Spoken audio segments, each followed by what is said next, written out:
especially when you're putting yourself out there, you do get a lot of no's or sometimes just like no responses. And that can be pretty daunting, but you can't take it personally. Like you never really know what's going on. And maybe you yourself could not be ready for that thing that you want. So maybe you do have to take more time to hone your craft or study more about that. Welcome to Leaf Notes, the podcast that helps your business take root and grow. I'm Adria Marshall, seasoned business owner and speaker. And I'm Sydney Mafuka, artist, illustrator, and small business owner. Join us each week as we take you on a journey through the ups and downs of entrepreneurship. We'll dive into everything from social media strategy to protecting your business.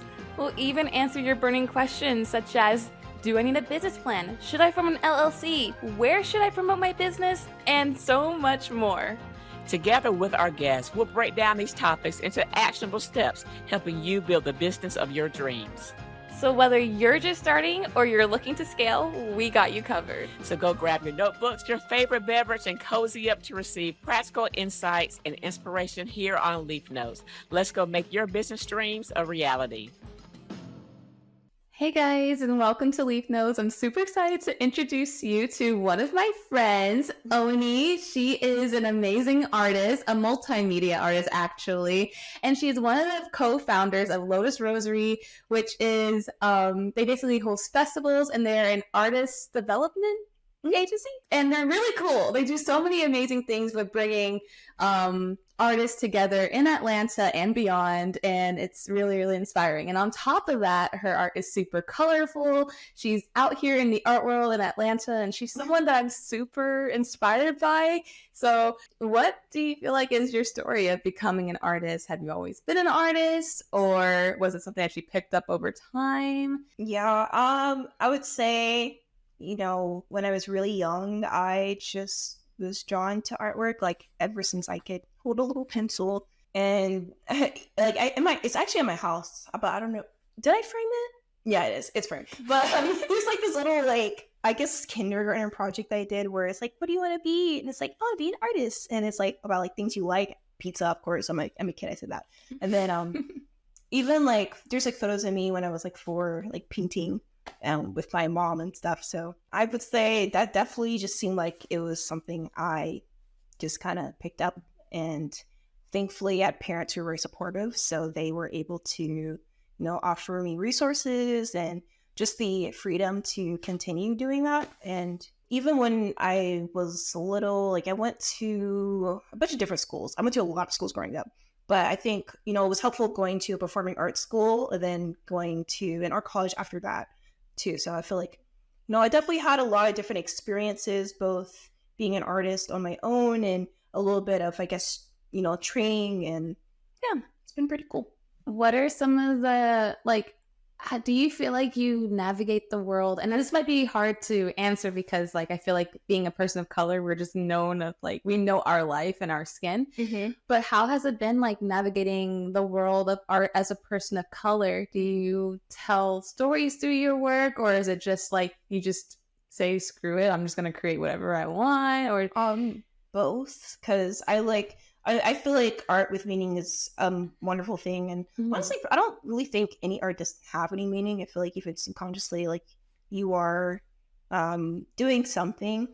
But yeah, navigating as a person of color, I would say I definitely have been more aware of trying to put people who look like me and other people of color in my work, because growing up, especially, I was a huge bookworm as a kid. And, a lot of the stories I read, they didn't have a lot of people like me, in there. Mm-hmm. And so I feel like that definitely did influence some of my work when I was younger.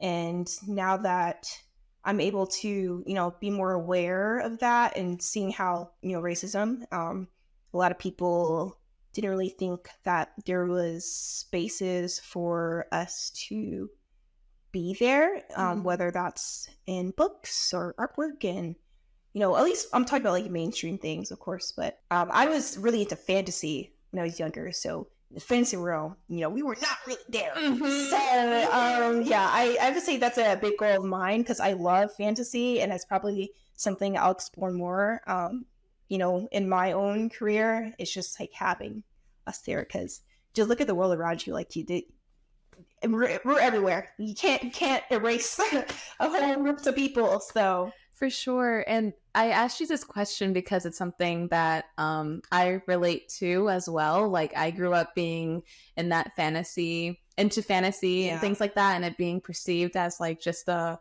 white thing, you know what I mean? Instead of it being an everyone can indulge in it. And it's like not even like other like white people saying this, is more of like even the stigma of Black people saying that. And that's kind of what drove me to create like fantasy art, you know what I mean? I'm like, yes, we can have dreads, you know what I mean, and be in elf ears and be super cool, you know what I mean? So seeing your work, I felt like I see a kindred spirit when I look at your work, because I feel like there is a lot of that in there. There's so much color, so much magic, and so I relate to it too. And to note, because sometimes I guess growing up, people have had others, you can say negative things like, oh, like that's not really something that's for you, but that's not true. Like, especially when it comes to fantasy, like every culture has folklore, and a lot of the times they all kind of bleed into each other, or you see running themes with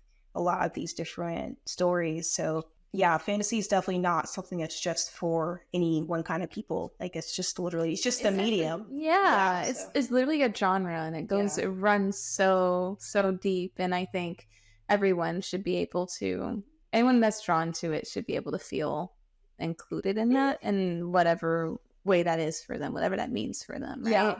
Thank you for sharing that part. I also wanted to know, so when it comes to like, you are someone that is so multi-talented. You went to school for animation. Simultaneously, you're doing Lotus Rosary and connecting musicians and artists all across the city to all across the state. You know what I mean? And then sometimes I've even seen you out there being an extra in movies, or seriously, modeling. Like, what gives you the courage to go out there and do these things? Because I feel like it can be so easy to feel like you can't, to have those limiting beliefs. For me, I feel like I don't know. I don't want to do just one thing my whole life. Of course, there's like, I'm in a time right now, I'm trying to focus on like maybe like a couple of goals right now instead of trying to do 5 things at once, which I usually do. But I mean, I would say my parents definitely help with that. Like, I've always been told to advocate for myself, because no one else is really going to do that for you, unless you're just blessed to have really, really great friends. But of course, at the end of the day, you should always be able to do that for yourself. So especially these past 2 years, I feel like I just wanted to try different things. And especially after being quarantined and inside for so long, I had a lot of time to research different career choices that I may be interested in. And just being here in the city of Atlanta, you meet a lot of different people, and I've had the opportunities to kind of dabble a lot of stuff. So I definitely, of course, still sometimes feel what's the word, like maybe dissuaded, but I just keep applying for stuff, because you never really know. And like I said before, like things that are for you, I feel like will be for you, and if they're not, then there's something better. But it's definitely not easy, and it can be a little scary. I definitely have my frights at times, but you've accomplished so much from just like taking the chance, and being like, what if I did do this? And I'll say, like this, but you've inspired me to do my to participate in markets, just because I saw you one summer doing a market. I was like, what? If she can do it, I can do it. So it's just like, you're really like, it's very inspiring to see you out there just doing things, and finding where you fit too. Because again, if you don't try new things, you never know. That's true. Yeah, you never know.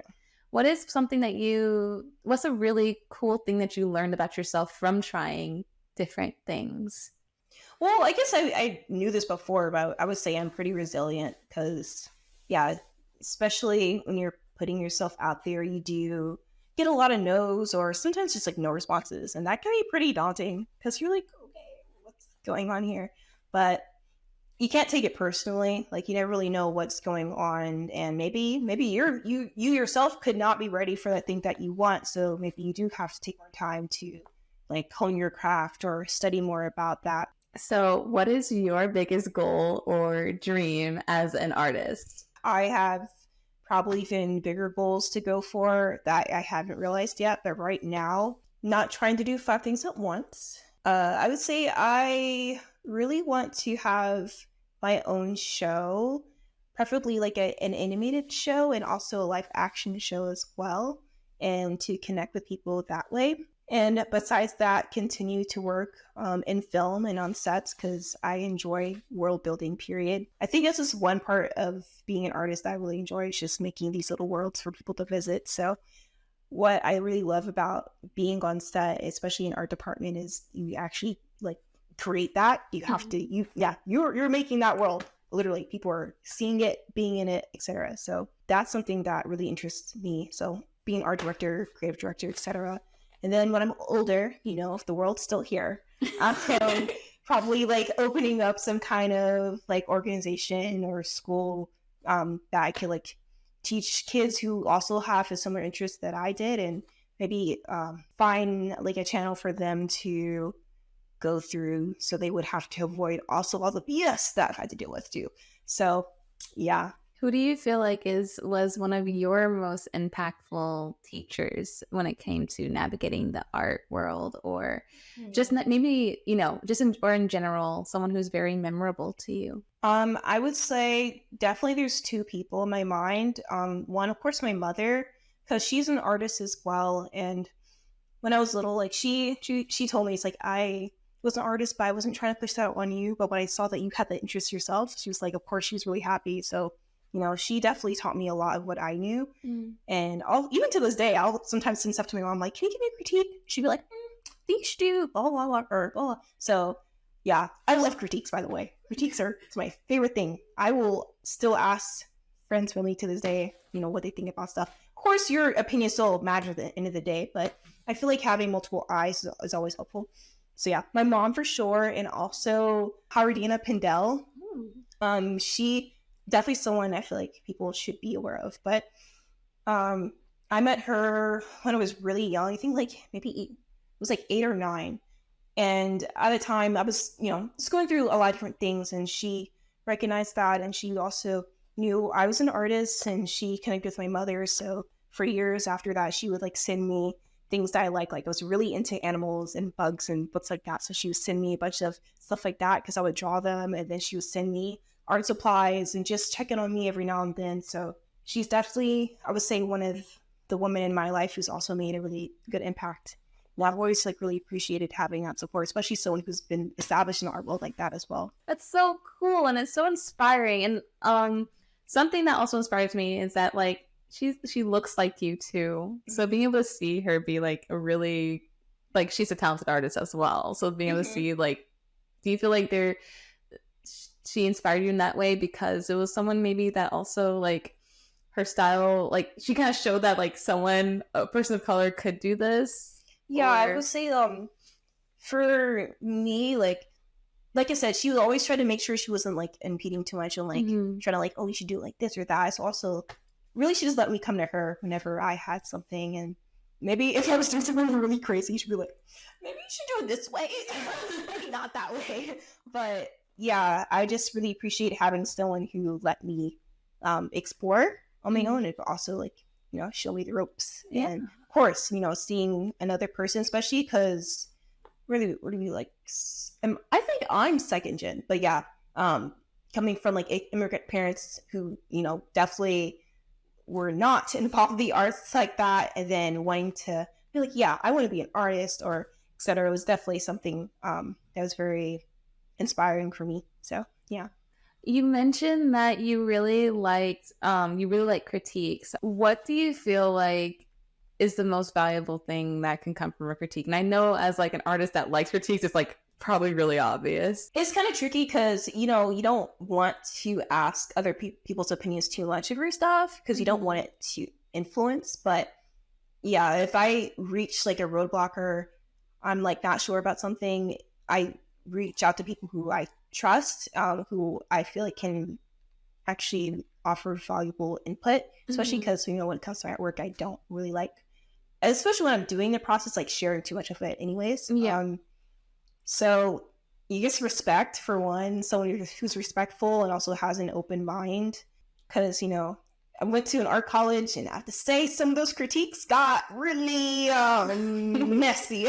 So I also just learned, like, it's just really important for people to know how to deliver things so people can actually hear them, you know? Yeah, for sure. Because it can be really beneficial to have a good critique from someone that like really cares about you and knows what you're going for and sees kind of your vision. You know what I mean? I like what you mentioned about that because I think art is so vulnerable that it can be scary to just like, you know, the way that art school does it, you know, where you're like putting your stuff up for everyone to see.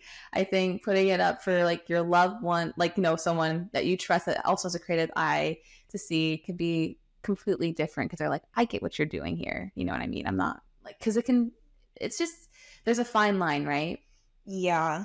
And I would say for me, it's mostly just like technical stuff. Like, what was the thing? I used to get this a lot when I was drawing like backgrounds or like tangents. Yeah. Oh, yeah. Like technical stuff like that, where like maybe you don't see it. So it was like, hey, does this look right? Or is arm looking weird? Or, yeah. You know? Or even if a message, like for me, you know, my work's really detailed. So like even like, so even with me being like, okay, tell me what you see here. All right, you're seeing what I wanted you to see. Yeah. Perfect. You know what I mean? Versus like, maybe there's too much going on, you know, someone's not seeing, and that's really good to know too. It's always good to have like a second eye. Oh, so your style is very beautiful. And I wanted to know, what was your journey when it came to finding your style? Did you just kind of like land on it? Was it about trying different things? And do you have any advice for anyone else out there who's an aspiring artist trying to find their style too? Yeah, I think it's just something that developed the more I drew, and, you know, just seeing things out, you know, in the world that I liked. Like, even though like sometimes from like other artists, I could be like, oh, like that's a really cool technique to use, and maybe like, okay, I want to use that technique for myself, or find a way to personalize that for myself too. Because I feel like, you know, people take inspiration from everything around you, but also that can also be, I guess, a detriment too, if you want to keep your own unique style, to not always look at other people's work, because then sometimes that can influence your own. But yeah, for me, I think it was just, you know, I just kept drawing and finding what I like to do in my own stuff. And then the more I got, I guess, like technically advanced, just, you know, learning different ways to incorporate that into my style. And like the things that you were saying, like you mentioned finding things out in the world, would that just be like just nature stuff? Would it be like people's outfits? Would it be like other, like you mentioned a little bit about other people's art, but like what were some key things that you kind of gravitated towards? Well, I guess one, nature would definitely be a big one for me, because I use nature a lot in my own artwork.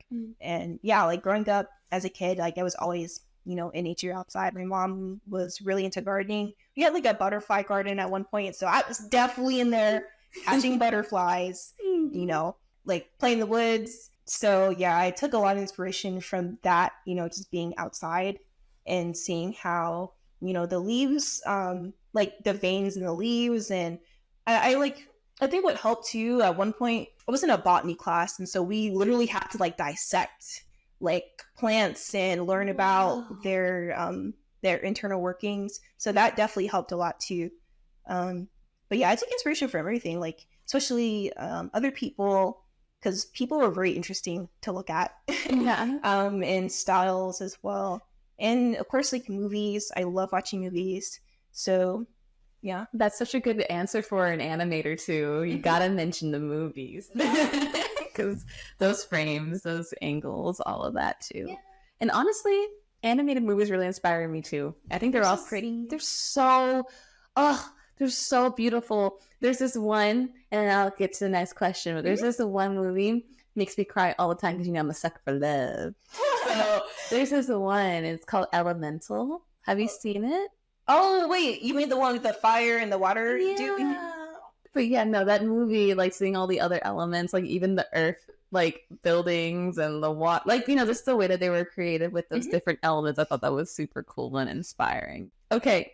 What is something, because like we talked a little bit about how you are basically, in my own words, you're limitless. Like you do so many different things, what is some advice that you would give to someone else who is very similar to you, that has, they have so many different interests that they're dabbling into? Well, for me, I still think I'm like very like young and new to this. Because it kind of, I guess I feel like I'm like, am I in the position to really give advice? Because I feel like I still haven't done enough yet. Oh, I guess what I can say, just like I said, like just to put yourself out there, and yeah, I guess you just say like just take the time to actually learn the craft, but you also have to learn how to actually market yourself, and that's a whole other thing. So Yeah. that's also why I'm saying like, you can learn how to do this skill, but then if you want to actually be profitable from it, you really have to learn how to make that happen, and that's hard. It's not easy. It is. So. But it's not impossible either. It's not impossible. It's just pick and choose, man. Mm-hmm. Do you ever face imposter syndrome? No, because I know like everyone started from somewhere. So I feel like even if I'm not the most, I guess, like advanced, I'm like, still fairly young, and who knows what's going to happen in 5 years from now, even tomorrow. So yeah, I don't really think I face imposter syndrome. I definitely, yeah, I feel with me, like I'm always willing to take on more than maybe I think I could, but I still very much see myself as a student. And I think I'll always see myself as a student, because I don't think you'll ever know all there is to know about anything. And a lot of the greats say that themselves. Like if you want to continue to be great, like you have to continue to learn. So I feel like, yeah, people should just see it that way.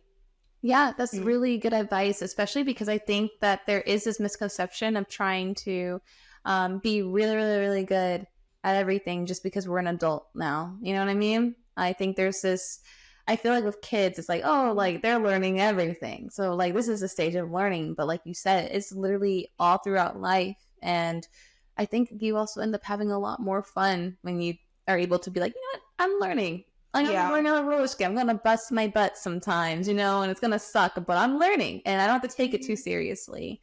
What advice would you give to the younger version of yourself? Advice I would give to a younger me would probably, I would say, not worry as much, but that also still applies to me now, because that's what I do. Really, you worry? Yes.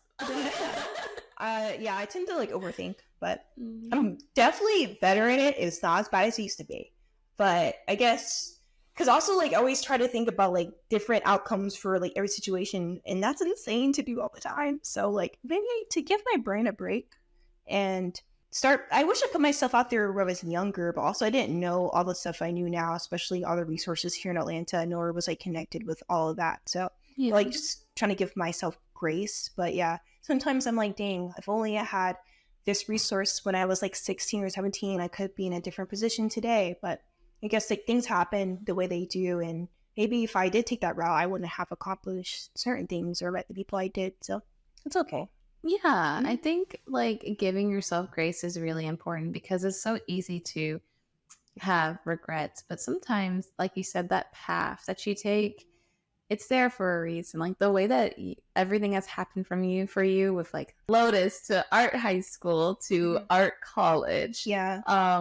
Like the way that you are like connected with so many people, and the way that you impact so many people. Like everyone that I've spoken about with you that knows you speaks of you so highly. Yay. Yeah. Because you're an amazing person. So I think like, even though maybe where you are right now isn't perfect, it's like, it's leading to like you are making an impact, and on top of that you're doing nothing but like growing. Yeah, I guess it's true. I don't know, I guess like I don't really like to think of myself that way. I'm like, oh yeah, well, this impact. But yeah, like when I was thinking about it like the other day, I think I saw Anwar, he's like their other co-founder of Lotus, he was like posting a bunch of like clips from all of our past shows. I was like, dang, that's kind of crazy, because I remember, yeah, we were having at one point we had like 40 shows one year. This is insane. And at that time, I was bringing my computer to those events, still doing my homework at those events. People definitely saw me taking naps. Like I would tell my friends, like, I'm going to take a 15-minute nap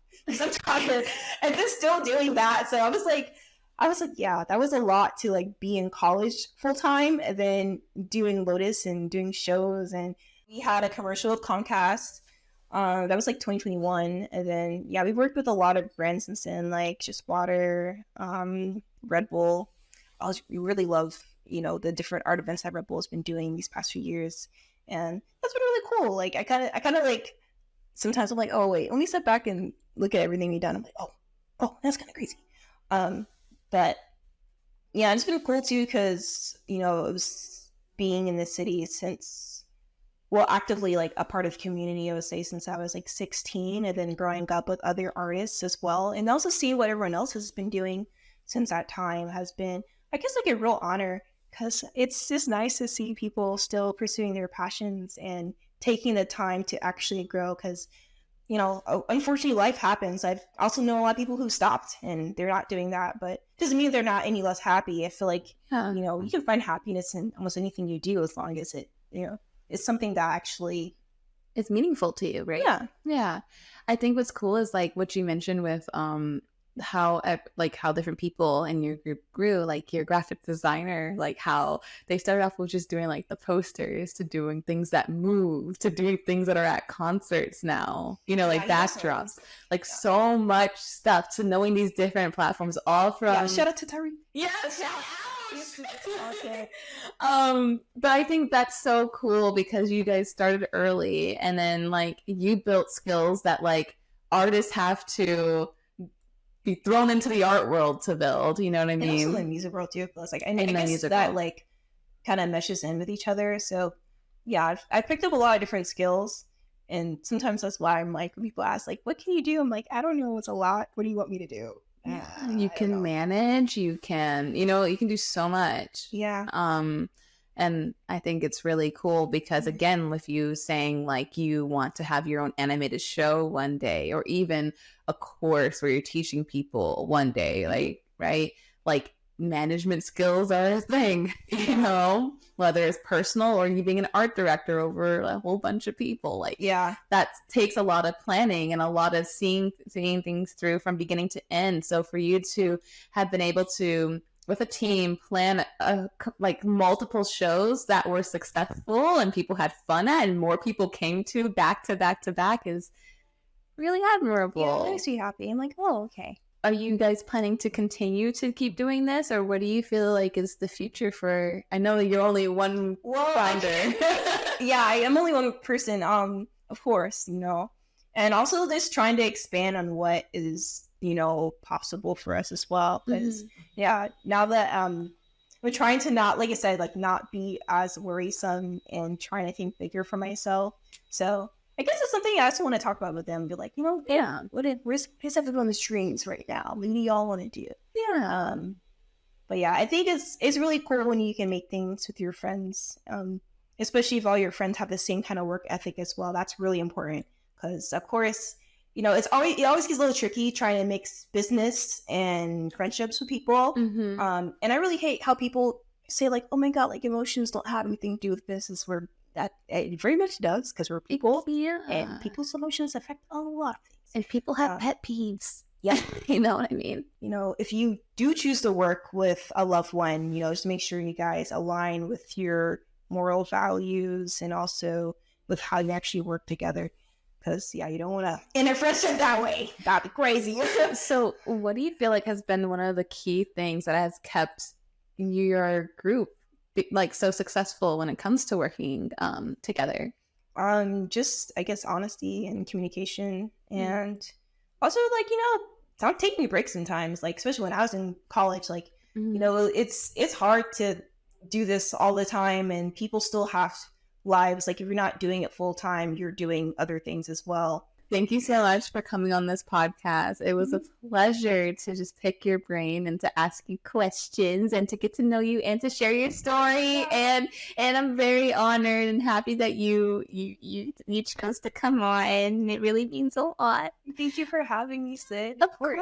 And I'm excited to see where you go in the future as well. Oh, thank you, girl. Look, I'm gonna be surprised no matter what. I am. But one last thing. Where can people find you? So, of course, Instagram. You can find me on Instagram. It's very long. I'm sorry in advance. It's Oni of Hyrule.Lotus. I love Zelda. That's why it's there. I think all my ads actually have Zelda-related stuff in it. And then LinkedIn, I guess you can find me there as well. Also my website. I think it's just oniculbreath.com. But, it's also linked in my Instagram. So you just go to my Instagram. You can find my work and stuff. Oh, and one more thing. I always say, and one more thing. My bad. So I don't remember the question from the last person who asked a question on the show, but we like to do this thing. We have our guests ask a question for the next guest. So do you have a question you would like to leave for the next guest? It can be anything too. I guess for the next guest, my question would be, how do you stay sane being an artist here in the world? Because I have my own ways, of course, which is also sometimes not having art friends. Really having different types of people, because it's cool to be an artist, be of the world, but it's also nice to just take a break. Yeah, that's a really good advice to have, to diversify your friends a little. You're right. Yeah, so you're not always talking about work or stuff. I only have art friends besides my partner. That's okay. I mean, as long as you're not always talking about it. Yeah, I think. Yeah, I think it's okay. But I think I'm gonna take that advice though and open up to that, because I think a lot of times I'm so focused on getting connections. You know what I mean? And just being I'm gonna, I feel like I'm so focused on being I need to know more artists. I need to connect with them. Yeah. That I don't think about how valuable it is to connect with other people. And even then it's different kinds of artists. Today I connected with someone who's going into music production. You know what I mean? Yeah. And kind of what we were talking about earlier, not on the podcast, but changing the scope of music agencies and stuff like that. She wants to do that, and it was super cool. You know what I mean? So I guess even that, because they're not a visual artist, I can kind of admire what they do, and maybe they can admire what I do if they wanna. Yeah. You know what I mean? So I think that's what you said has so much facts to it. That's a really good advice. Okay, break, man. Escape. For real. Seriously, my life has.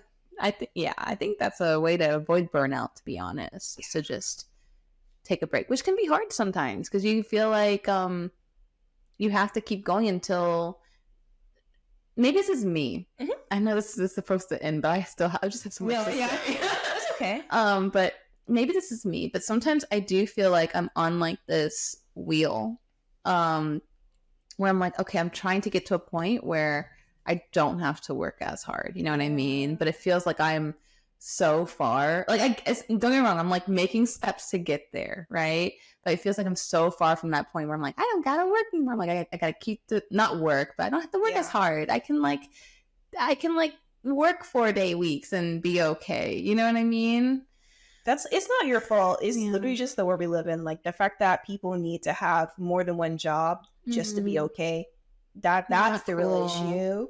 Yeah, so with that being said, it's just really difficult sometimes to find that balance, to be I'm gonna take a break and to not.